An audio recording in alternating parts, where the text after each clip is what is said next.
It's Astrology Roast. I think it needs to sound like a shitty intro, like a funny shitty intro.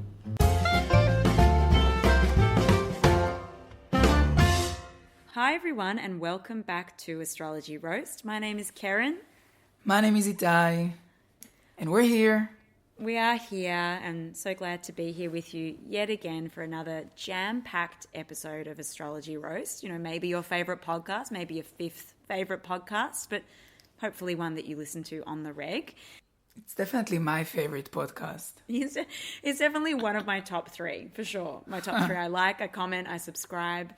I'm a big fan of the work that you do. But Itai, what's happening? You're, as always, in Tel Aviv, which I'm not super happy about. I'm happy for you, but not happy that you're so far away in the depths of the Middle East. But what's the cool jams? What's happening? Do we have to use the word always? Like, I don't know if as always I'm in Tel Aviv. But yeah, I am in Tel Aviv, and it's really triggering every time someone asks me, oh, wait, are you back for good? Like, are you here now? Are you... And I'm like, why do we have to put, labels on everything? Am I gay? Am I here for good? I don't know. I'm just living my best life, Wow. Did you just come out as not gay? No, unfortunately, I'm literally like the gay. I'm only gay. I wish, I really believe that, there's more complexity to sexuality, but when it comes to me, it's like, yeah, I'm just gay. I wish my identity was more interesting, but I'm just a gay boy, You are, and as we spoke about last episode or in one of our recent episodes, you're also 96% brat. So you're not just anything. You're not just a gay boy that's in Tel Aviv. You're a gay brat boy that's in Tel Aviv. And I think you should own that and reclaim that. Now, connecting to the BDSM test, we spoke about that on our recent episode. And thank you everyone who has completed the test and talked to us about the results. I think it's been a real conversation starter with a lot of people, and a lot of people have learned about their sexuality or their sexual preferences. So, just clapping for us for broadening that discussion. In case anyone cares, which I'm sure you don't, but I did resit the test because I thought that I needed to have a redo. And it turns out that I am not vanilla. I am other things as well. And I got a very different outcome this time. So if you're disappointed with your outcome from the BDSM test, or if you'd like to resit the test and see if things have changed, I would encourage you to do it. You might end up being, not just gay, as Itai has just told the world that he's not. So girls, get in line. He's open for business. So that's what's been happening with me. Just exploring myself, my sights, my sounds, my feelings.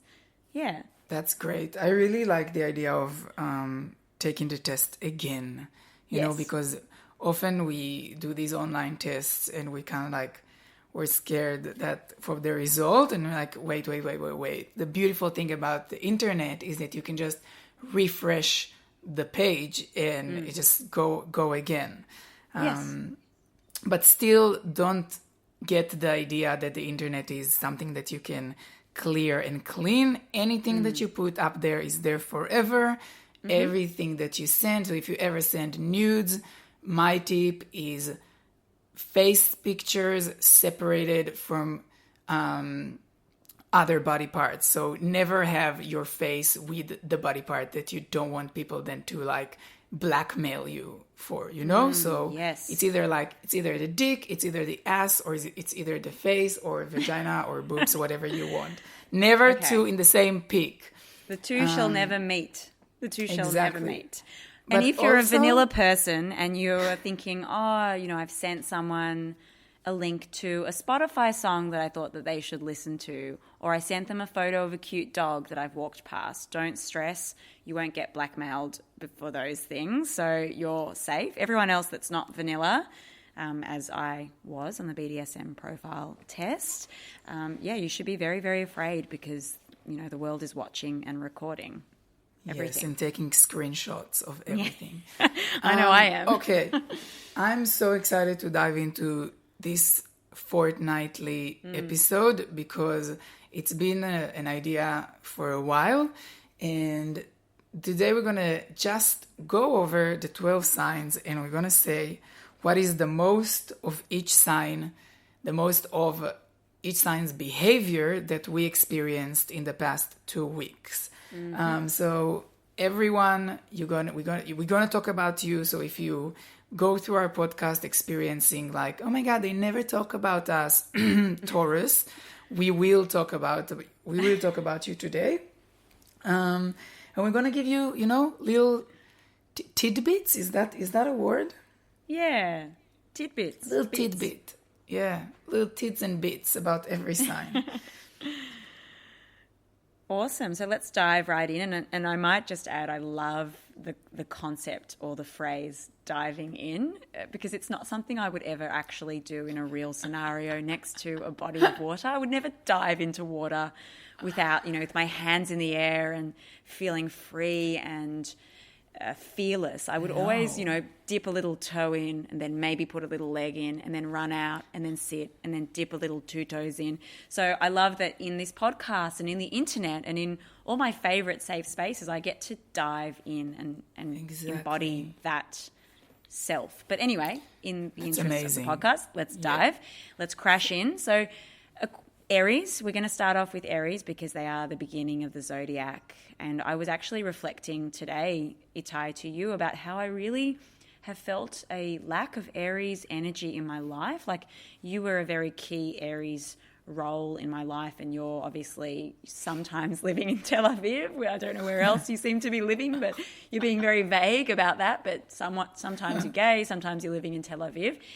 But you're not in Melbourne, that's for sure. So no. I haven't had enough Aries, fiery, passionate experience this last few weeks, and I feel really lost without it. Have you met any Aries this last fortnight? No. Have you talked to them?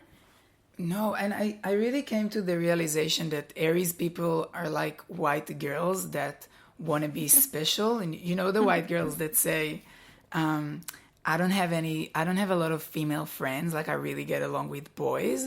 Yes. So most of and like, because they want to feel special, like they're not like other girls. So I feel like Aries people are very similar to that. We don't really have a lot of Aries friends. And I also asked around the Aries people that I know, and they all seem to agree with me that and even people who had this theory that every group of people can only have one Aries friend in it. Oh my God. Yes, I feel like so it's a very accurate. So I'm recruiting for more Aries in my life. So if anyone's listening to this podcast and identifies as an Aries and sometimes lives in Melbourne, doesn't have to be full time, get in touch. I mean, I do have beautiful Aries in my life. I just think I need more of them. Like, I want multiple. Like, I'm not satisfied with one. There's never enough. But I do have an Aries friend that lives in Melbourne that our way to keep in touch, which is, I think, the most Aries way ever, is to send each other trailers of what's happening with us. So instead of like FaceTiming or sending voice notes or writing to each other, we film little things and then we put it in an app that makes a trailer out of it. Wow. And then, and I also feel like an Aries could only watch trailers. Like, we don't really need the whole movie. We just need the suspense, the fear, the excitement that a trailer gives you. We don't need to go through with the whole movie. Like, just give us the main bits. Yes, the bits, the tidbits. The tidbits, the tids and the bits. That's all we need.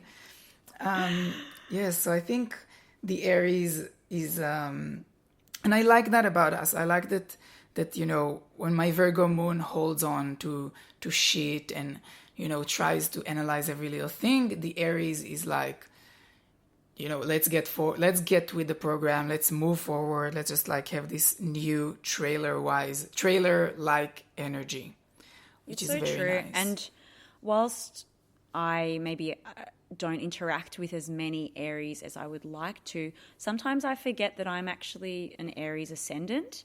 And I think I forget that sometimes people might read my energy before they spend 3 seconds with me. It doesn't take long for me to reveal my true self. But initially they might think, oh, she's got this really angry, serious intensity, you know, her eyebrows seem to be like one. What's going on there? Like, she seems really passionate about whatever she's talking about. And then I might move to 10 different topics or get distracted and run around a bit. And they're like, oh, okay, no, we read her wrong. But I've got some Aries qualities in myself as well. So I guess I can just tap into that. But anyway, that's Aries. We love you. Please come back into my life, potentially in a romantic nature. I'd love to passion Aries. Anyway, moving on. You will. Taurus. Taurus. I've met so many Tauruses lately. Oh my God, they've really popped out of the woodwork. It's crazy. It's insanity. It's true. And it also was one of my personal goals for 2019 to hang around more Aries people. Taurus, sorry. Oh my God, that was a Freudian slip, exactly. It wasn't even a Freudian slip. I think it was very much in the conscious, like up there in the conscious. A tit slip. They're revealed. But yeah. So Taurus, well, it is actually, Janet Jackson is a Taurus. Funny you mentioned her nip slip. The planned nip slip. But, Janet Jackson is actually coming to Australia, so I don't know if anyone is aware of that. I'm really keen to go. She's coming in November, but she's coming. Yeah, so that's really exciting. Amazing. And that's really interesting. But Tauruses, I met one last night that told me that she had like 3 planets in Taurus, and then she came up to me and she was like, oh, you don't like Tauruses, do you? Because she had listened to the podcast. And I was like, wow, what kind of hateful hate speech am I spreading in the world if Tauruses are coming up to me with their tail between their legs telling me that I don't like them? I mean, I do like them. I just don't know them or spend that much time with them. So it's a very, very different distinction to make. But met you did quite meet a few a special Taurus. Which special this Taurus? Week. Well, you did meet a Taurus that did the best thing that a Taurus can do after singing, which is cutting hair. Yes, I did. You're right. And I think we spoke, Itai, about how we didn't want me to rely on you gently nudging me to remind me of stories to share, and you've done it again, and I love it because I completely forgot because I've met so many Tauruses this week, so I do have an excuse for forgetting. But yes, I got my hair cut this week. I got a balayage done again. Love Yay.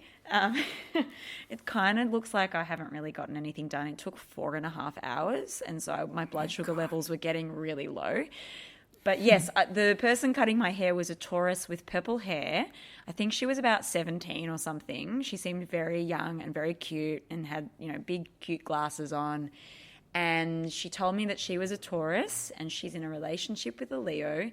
And she told me that she is obsessed with eating. And she got really, really stressed out because it was lunchtime and she really wanted to get Schnitz, which is a schnitzel cafe / franchise in Australia. But then her friends were saying how they were getting burritos and she was super stressed out because she didn't know if she wanted to get a burrito or a Schnitz. In the end, this story doesn't go anywhere. In the end, she got a Schnitz and she was really happy with that. But we had this conversation for about 30 minutes and I didn't know when it would end. Just like I didn't know when this balayage would end, I kept gently asking, so how much longer do you think I'll be here for? As each hour ticked on and on and on. And, 4.5 hours later, I was free. But then she also told me that, so the hairdresser where I go to, which is a student salon, so it's super cheap and not very fancy, and you get a really strange person every time, but it's in the middle of Collingwood, which is like a hipster area near the city, and near lots of cafes, lots of restaurants, lots of places to get food. But this hairdresser said that she Uber eats her lunch to the hair salon every day, and I just thought that was the most Taurus thing ever, let alone, she's hairdressing, so she's actually doing this aesthetic beautifying practice, and she also Uber eats her lunch to the hair salon every day. So I was like, good on you for knowing who you are and leaning in. And leaning the fuck in. And you know what? They're not just lazy and they don't just like food. Like, I know it is true. And you know what, Taurus people, like, that's 100% your fault that everyone thinks that about you, because literally that's all you talk about. But also, I want to say something positive that I, as an Aries, really appreciate. That one of my new Taurus friends that I set up a goal to meet and met, told me that on first dates, he gets bored and his way to have interest in the date is to argue with the person he's going on a date with. He's like, it doesn't matter whatever they say, I just challenge that. And I just... Oh my God. But then he gave me examples and I was like, that's too harsh. Like, he went out with the person that was an actor and then he just like started challenging like their life choice of being an actor. Whether this is a thing of service. I know. And I was like, that's horrible. Like, do you think that someone that is an actor that I don't know about, which means they're not famous yet, surely they question every decision they made to get to a point where they're an actor that isn't famous. Like, and I know there's so many actors out there that act and they're not famous and they're still like a full-time actors. But, you know, it's hard. Like, I have never been an actor, but I can only imagine. It ain't the easiest industry. Wow. And it must be very hard to date if you're an actor. You know, but like getting vilified by Taurus people that just want to argue because they're bored. Wow. Exactly. And obviously the Taurus that was saying that is like something in high tech and like studied computers or whatever, and, you know, has the stability of having money in your life. Oh my God. One last thing that was very Taurus is I posted on Facebook like a post that said, comment your sign in a screenshot of your screensaver. And like 99% of the Taurus comments were the screensaver that came with the phone. And I made sure to ask, is that the screensaver that came with the phone? And they all answered yes. And I'm like, wow, like that's next level. And to be in their defense, it was pictures of nature. So which they love. It is they connect to the earth. But I thought it was really funny that they kind of like took what they got and didn't, you know, I wouldn't say make a collage of the Rihanna crown on a leopard print as I did as an Aries that doesn't sleep and have time to do those things in the middle of the night. But still, like, show some effort. It's your phone. It's your best friend. It is. And as a Gemini, I just copied your Rihanna screenshot and then put it onto mine. I did meet a Taurus last night whose screenshot was a photo of themselves in leather bondage on their phone. So Taurus. I thought that was also very Taurus. A lot of, you know, aesthetic, sensual pleasures and a picture of yourself on your phone. They're so beautiful. They're so beautiful. They are beautiful. No one can take that away from them. Never. Not even us. Gemini, I'm so excited to get into Gemini because we have a massive, huge throwback to one of our OG episodes, like episode number 3, I think. Karen, why don't you double dive right into this amazing story? I will dive into this story because the ocean is a strong feature. It's probably the third character in this story.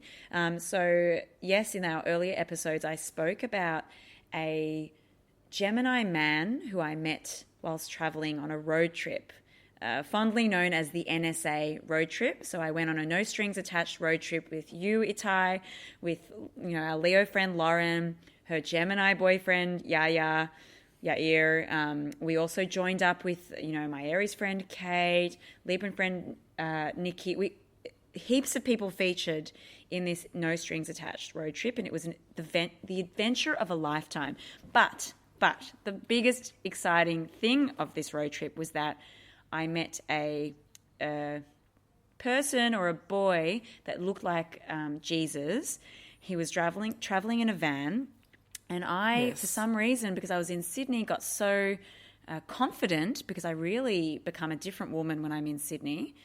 Well, maybe just in New South Wales. The whole state brings out the best in me, to be honest. So, yes, I wrote something on an Etch-a-Sketch pad saying, hey, you're cute, whilst we were driving next to this Gemini Jesus-looking gardener, horticulturalist. We're talking Middle Eastern Jesus, like the Middle real Eastern thing. Jesus, beard and, you know, not like the pale hair skinny. and dark skin and just effortlessness, and he was driving this van. Anyway, so we ended up hanging out. I visited him again in Sydney. You know, it was a real romance, you could say. I mean, I don't know about a romance, but there's a lot to the story, but I don't need to get into all of it. Anyway, he is one of the most Gemini men that I've ever met, and he really does give a name to Gemini boys, because he's everything that they are screamed at about. He he disappears for years on end, so I haven't heard from him. And I get a text from an unfamiliar number saying, "Hey Karen, how you going?" That's it. Nothing else. No name, no context, just out of the blue. And obviously I wrote back another Gemini text that is familiar to our tribe, being, "Who dis?" Like, I'm good, but who is this? And he wrote, "Surprise, it's me." And I'm like, I loved that. I thought that was so Gemini, saying, "Surprise, it's me, me." Surprise. And then he was like, "Well, I'm going to come down to Melbourne." And I got really stressed by it, and excited, but mainly stressed. I thought he was very vague about the whole details of the situation. I didn't know if he was intending to stay with me. Was he intending to, does he have anywhere to live? Does he sleep in his van still? Had no idea. Oh my Lord. Obviously, it did not come to fruition. So the last minute, he was like, "Oh, I think I'll come in spring. It's too cold." I was like, okay. Okay. I just love that, like, the concept of new phone, who dis, and then the Geminis, they bring the new aspect to the game, which is like, new phone, dis me, you know? It's like, it's literally the opposite. I loved that he wrote, "Surprise, it's me." And I was like, it's quite endearing. And I love the kind of airy quality of him floating in and out of your life. So I actually would have, it would have been lovely to see him and see how he's going. We always did share a passion and a love of fruit. We did have a lot to talk about fruit and different fruits and oranges and pomegranates. And he asked me, "How's your fruit business going?" For those who don't know, I had a not-for-profit fruit juice business many, many years ago, and it was lovely to be reminded of that. And I was like, "How's your van going? Do you still live in your van, or are you living elsewhere?" So we do have a lot in common. But yes, that was my Gemini moment as well, when he was like, "Surprise, it's me, I'm coming." And then he was like, "No, I'm not coming, it's cold." Lovely. Literally the next thing you know, he's like knocking on your door. Honestly, 100%. Like, I would not be surprised, because he was like, "Oh, I'm going to come down." And I was like, okay, like, this is very exciting and very fast. And, it's good to take these things with a grain of salt. If you're ever in relationship with Geminis, they change their mind like the wind, and they lead you on, and they tell you things, and then they change things, and they're just all over the place. But if you learn to accept those qualities, it's fun and it's joyful and it's stressful.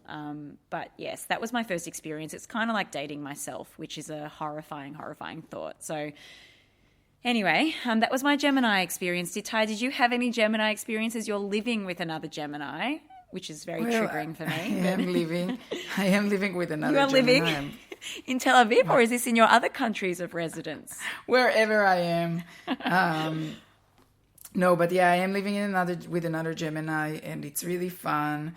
I love a Gemini. I know we had a chat at work this week, and people were like, some signs, even if you don't know about astrology or you don't care, about them. Some signs are just more famous in the world. And then everyone was like, yeah, like Leo, like lions, blah, blah, blah. And then the second example was Gemini. And everyone was like, everyone knows that, like, Geminis are the worst. Geminis are the worst to date. And I was like, I know I'm like a minority in thinking about that, in thinking that Geminis are amazing. But, like, your story is exactly what I love. I love people that, like, I love when a number that is like a blocked number calls my phone. Like, I see that as an adventure. Like, who would I'm going to answer, and it could be anyone. It could be Britney Spears. It could be the bank telling me that like I'm in debt, which that most likely it will be that, but it could be so many things. And I like the excitement, and people don't appreciate that enough. But Lizzo, the singer, which is like everyone's obsessed with, as they should, and she's also a Taurus, and a beautiful Taurus with a beautiful voice.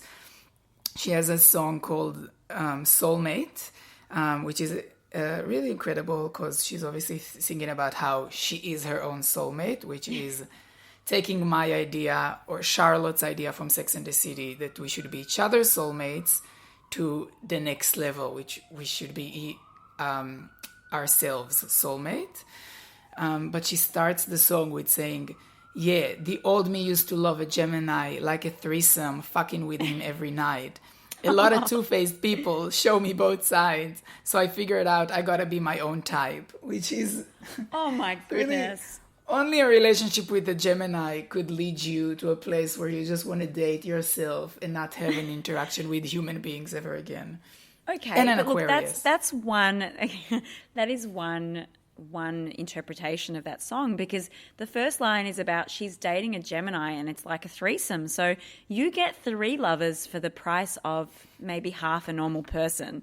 So you get all of the stress and anxiety of 3 lovers, but you get the fun, you get the constant personality changes, you get the running late to things, forgetting things, you get the rapid fire of ideas and communication and chats and versatility. So I can't think of anything more exciting for people to date. So, like people need to calm down.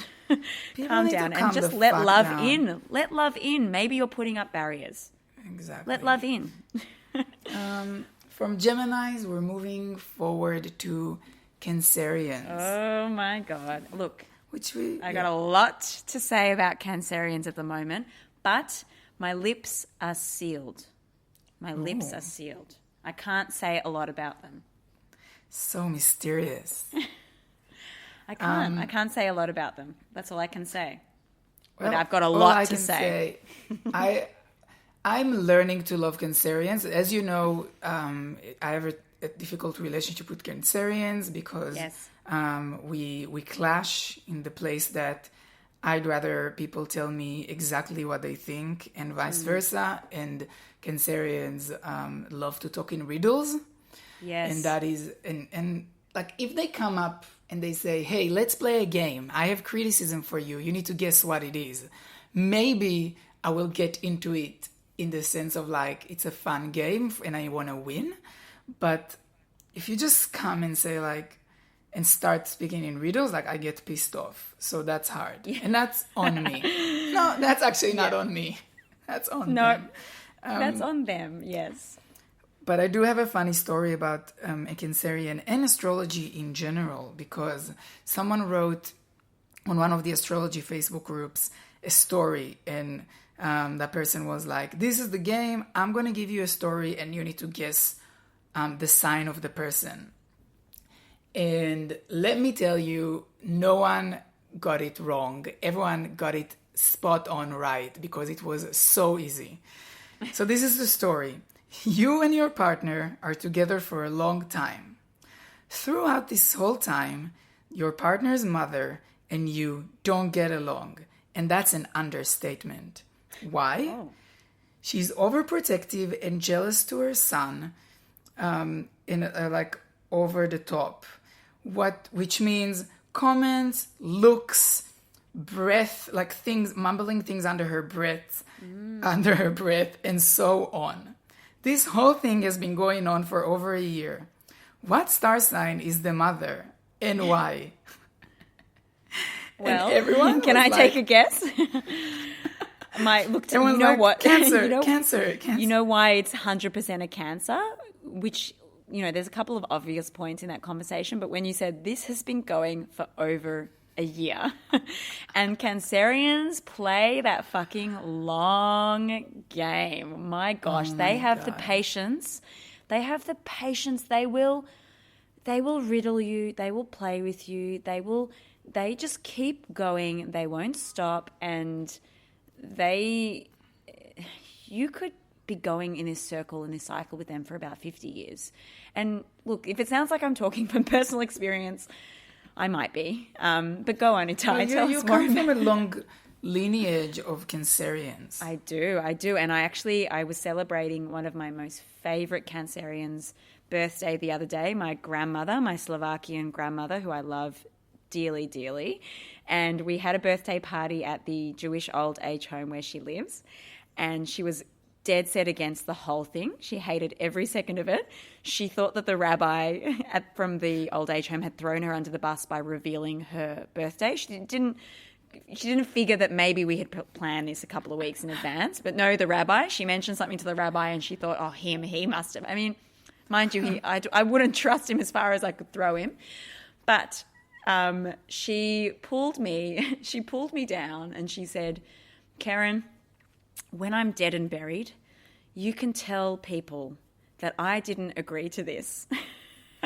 And I just thought that was beautiful. I thought it was going to be a piece of like wisdom or advice, like tell people that, to remember me like this or that this was something important to me. But no, it was tell them that I didn't agree to this birthday party being thrown. And it was quite a fascinating experience, to say the least. They're genius. Like, it's not about, like, I'm not going to tell you right now when it's relevant and you can fix this for next year. No, when I'm dead, I want everyone to know that retroactively, to feel guilt for what happened. Oh, I love it. Cancerian. Yes, and she sat next to the door. She tried to sit not at a table. She wanted to sit next to the door. And then she did tell me, she said, look, I was in the Holocaust. We don't like celebrations. We don't like this. I'm like, yes, I know. So I understand why it was challenging for her. Yes. But look, she did put up with it. But Cancerians, I love them. I'm surrounded by them, and they will be the death of me for sure. From one sign who can hold something in for many years to another sign who will not hold anything in ever. Leos. Oh my gosh. And to all the Leos out there, I hope that everyone is getting their pre-booked tickets for Jennifer Lopez's film Hustlers. Oh, please. It is going to be huge. Please go on her Instagram to look at her small little video that she posted recently about her learning how to do pole dancing. Similar to every single film that Jennifer Lopez has been in, she says the same exact thing for everything. She says, this was the hardest thing to learn, or this was one of the hardest things for me to learn. So she's now saying that learning how to pole dance is very hard. She says that strippers usually get to have a lot of time on their hands next to the pole because they, spend a lot of time on shift, so they learn the practice of pole dancing slowly. However, Jenny from the block, she hasn't had as much time. She's had to learn it quickly, but being the true Leo that she is able to pretend like she has learnt pole dancing since she was in the womb. And, my God, they're pretty hot. It's pretty hot, the videos. I would recommend anyone to go check them out. It's going to be a huge, huge Leo film. I cannot wait. I just know it's going to take the wedding planner to push it aside from my favorite movie and become my actual favorite movie. Hustlers, like, I can't wait. Lizzo is on it, Cardi B is on it, Constance Wu is on it, and J-Lo. Like, what else even Julia Stiles is in it, Oh my God, Julia Stiles. She's been dancing since Usher is on it. Like, what the fuck? Are you know who's also Julia on Stiles? I'm sorry. For me, she's in the same category as Nicole Kidman. Why was she ever famous? Like, how did she... It feels like everyone, felt sick on the day of her audition and she was just there and they're like, okay, we're going to cast you. I'm sorry if there's any Julia Stiles fans out there. I don't get it. I never did. Save the Last Dance is one of the best films about saving, dancing your way out of poverty and, making ends meet. That's my favorite genre of film, is making ends meet films. But Julia Stiles, if I could just Control-Alt-Delete her, from the film, not from life. Like, I don't wish anything bad to her. But to continue on Leos, I just want to read a quote from a beautiful Leo that I worked with in my previous role who's just put a picture on Instagram which says, "I forgive people by forgetting them." And I just think that that's a fantastic Leo quote. It's really snappy and sassy and just like, you are so irrelevant to me and that's how I get you out of my life. So it's also a little bit like, I cannot forgive people, so I have to forget them. Like that's 100%. Literally what this sentence is saying. Yes, erasure. I also think that there is a new Leo being in my life, which is my new shower curtains, which are on my Instagram, on the highlights under the word curtain. You go and you can watch it, and it's literally the most beautiful shower curtains. I didn't even know it can be something that adds value to your life. But yeah, they're like just beautiful, and they have these leopard print, like 100 leopards on them, and it's just so beautiful. And it's not a lion, but it is a cat. So I just want to give a shout out. I think that's beautiful because I can't think of any feeling in the world that is worse than a wet old shower curtain sticking to your body. You know, when you start living in a new home, or you go to a weird, dodgy Airbnb for the weekend and there's a shower curtain and it's made of this disgusting material and the wind comes in and all of a sudden it's stuck to your body and you just want to scream and cry and shriek all at the same time. But if that shower curtain was A, new, and B, covered in leopards or tigers, maybe that would feel like being wrapped in a beautiful Leo hug from Jennifer Lopez or Demi Lovato. Like, it's a whole reclamation of the shower curtain industry, which I think is fantastic. It's true. And I'll keep you posted when this curtain is old and it sticks to my body. Please do. And don't just post the things on your Instagram in Hebrew. I know that you only sometimes live in Israel, but if you could post them in English, that language for that country that you used to live in, that would be really great as well. Or maybe in the other language of the new countries that you live in that you won't share with our listeners. I try to keep a healthy balance. Maybe I should just move to just emojis, like no text. Yes. Just emojis. Oh. Okay, so we're moving forward to our sign of the month, the Virgos, which we love. Yeah. And I think for me this month, my Virgo moon is like, you know, as the gays say, shaking her tits out. I don't know what they say these days, but the tits were flying. I don't know what the phrase is, but my Virgo moon is just like all over the fucking shop. I feel guilty all the time. I feel like I need structure all the time. Yes. I was waiting in line at this. I think the Virgo story here for me is literally me as a Virgo moon. I was waiting in line in a kiosk at like 12 midnight, like, I don't know, 12:30 at night. And in front of me, there was this person that lives in my building, my new building. And I accidentally cut in line because I was on the phone and I didn't notice that she was there. And she gave me this like nasty look. And I was like, fuck, like, I know you're my neighbor, but you just gave me this nasty look. So, and I kind of like froze, like I didn't know what to do. So I stepped back and then she made her purchase whatever the fuck she was buying. And then I bought my thing, which was a lighter to light my new candles that I bought along with my shower curtain. Then I was on the phone for 30 more minutes on the street. And as I was going home, I saw her sitting on the bench under the house. And I was like, my Virgo moon was like, there shouldn't be anyone in the world that feels any negative feelings towards me, especially that I wasn't doing it in a malicious way. I wasn't paying attention.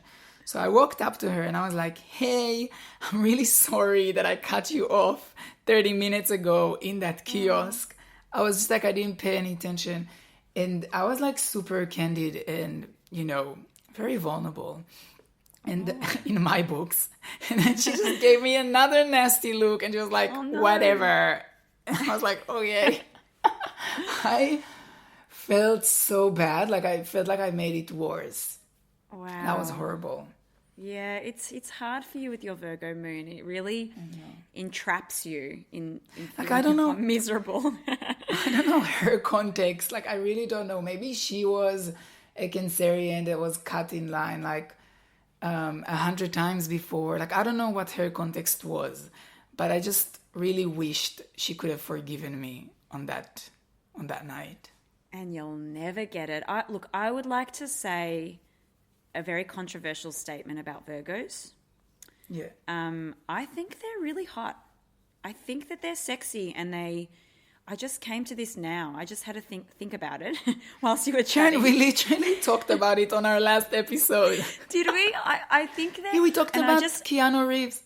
Yeah, they're really hot, but I had an embodied feeling now that they're hot. Like, Keanu Reeves, okay, like, he's beautiful, but, like, where is he in my life? And this month, I've tapped into the energy of Virgo, and I think that's why I can more connect to their energy. I have been writing so many lists and actually ticking the lists off when I've finished the tasks. And let me tell you, it has been a game changer. And I'm starting to see the qualities in Virgos, the fact that they check in, they remember when things are happening for you in your life. They touch base with you regularly. They never leave you on red. They never don't answer your message. They always give you that stability of knowing what's happening. And I really, really appreciate those qualities from them. They're so dependable in that way. And if you have something that you need done that is like attention to detail, or they need to do a small task, they just will do it, and they'll just be like, yep, I'll do it. And you know that they're going to do it well. So I'm dead into it. And I think because I'm feeling a bit Virgo this month for whatever reason, and we've had a lot of interesting Mars placements in Virgo, and it has been a really getting shit done energy. And I just think that they're great. And this sounds like I'm an advertisement for them. I'm not in any situationships with any Virgos. I'm not in any trysts with them. There's no actual connections happening, but from afar, I'm just really admiring the work that they do. And I know it's hard for them with their analytical minds. So I hope it's been an okay month for them. But I just needed to share that. It felt very important and very present for me. So thank you for letting me share that. It is really important. It is really important. And, you know, I couldn't agree more. They're just on top of everything. Oh, yeah. Well, we covered 6 signs, Aries all the way through Virgo. And anyone who's following any memes accounts,